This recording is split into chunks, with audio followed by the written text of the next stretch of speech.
प्रभु यीशु मसीह के मधुर और मीठे नाम में आज दिनांक 16 जनवरी दिन सोमवार को आप सब श्रोताओं का हार्दिक स्वागत करते हैं। आज के दिन के लिए जो वचन है लिया गया है लूका रचित सुसमाचार उसका 15 अध्याय 32 पद। वचन कहता है, परंतु अब आनंद करना और मगन होना चाहिए, क्योंकि यह तेरा भाई मर गया था, फिर जी गया है, खो गया था, अब मिल गया है। प्रियो, उड़ाऊ पुत्र की कहानी हम पवित्र शास्त्र में देखते हैं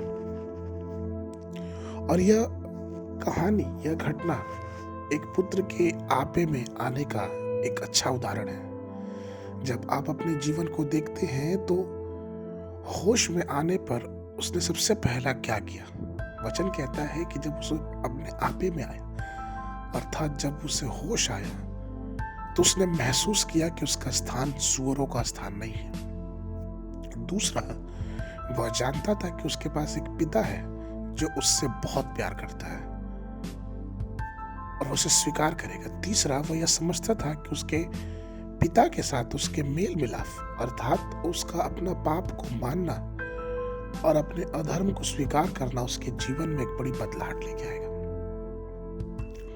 ठीक उसी प्रकार से प्रियो, यदि आप एक नया जीवन जीना चाहते हैं तो आपको भी इन बातों का ध्यान रखना चाहिए और उन्हें पूरा करना चाहिए। आपको उन संसारिक लोगों के साथ नहीं जुड़ना चाहिए जो अपने स्वभाव में सूअर की तरह है।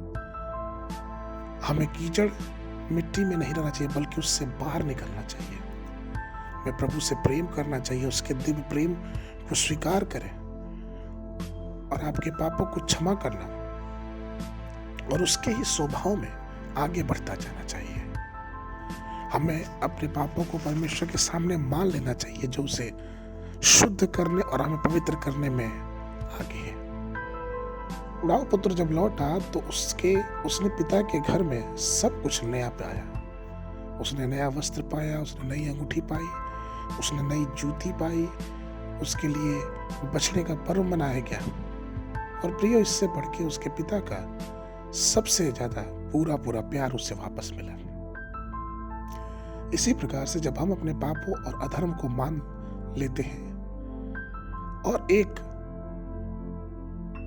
बच्चे के समान जब संसार में अंधकार में अपना जीवन जीते हैं और अपनी देह की लालसाओं को पूरी करते हैं, लेकिन इन सब के बावजूद जो हम यीशु मसीह के पास, जो हमारा उद्धार करता है, वापस लौट के आते हैं, तो परमेश्वर हमें नया जीवन दे के हमें धर्मी ठहराता है, क्योंकि वो हमसे प्यार करता है।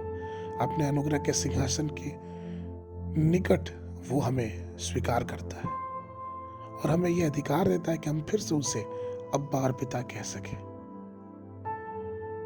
हमें एक निश्चित आशा के साथ इस नए वर्ष में स्वर्गीय परमेश्वर के उस अनुग्रह के सिंहासन पर पहुंचना जरूरी है। हमें सारे बंधनों से अगर मुक्त होना है तो हमें उस सिंहासन के पास अपने आप का पछतावा करके प्रभु के सन्मुख आना है। और जब हम ऐसा करते हैं तो हम ये पाते हैं कि पवित्र आत्मा के द्वारा हमारा नवीनीकरण किया गया है, क्योंकि पवित्र आत्मा परमेश्वर हमें नया बनाने चाहता है। वो हमारे अंदर वास करना चाहता है, जिससे हमारे जीवन में एक बड़ी बदलाहट आ सके। बाइबल अध्ययन के लिए आज के रोमियो की पुस्तक उसका 6वां अध्याय 6 पद। क्योंकि हम जानते हैं कि हमारा पुराना मनुष्यत्व उसके साथ क्रूस पर चढ़ाया गया, ताकि पाप का शरीर व्यर्थ हो जाए, ताकि हम आगे को पाप के दासत्व में न रहें। बाइबल अध्ययन के लिए सुबह के समय उत्पत्ति की पुस्तक उसका 39 और 40 अध्याय, शाम के समय मत्ती रचित सुसमाचार उसका 11 अध्याय। परमेश्वर आप सबको आशीष दे।